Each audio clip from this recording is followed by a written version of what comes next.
Ky çift pensionistësh italian kanë zgjedhur qytetin e Lezhës për të kaluar vitet e pensionit. Franco dhe Maria, të cilët vizituan Shqipërinë 3 vite më parë si turist, vendosën të qëndrojnë përgjithmonë duke lënë pas Italinë.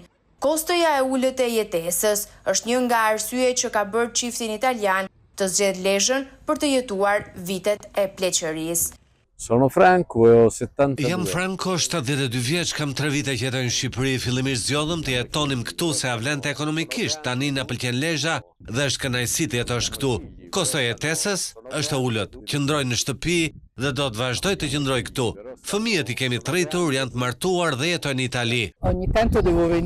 Ja Maria, e bëj vajtje ardhje Lezhën, vi shpesh të takoj burrin, ndihem shumë mirë. Pasi këtu është një qytet i qetë, njerëzit na kanë pritur shumë mirë dhe jemi miqësuar me ta. Ja vlen të jetosh këtu pasi ka ngjashmëri me Italinë 30 viteve më parë. Sipas të dhënave zyrtare, aktualisht në Shqipëri janë rezident rreth 23.000 shtetas të huaj, shumica e të cilëve jetojnë në qytete bregdetare.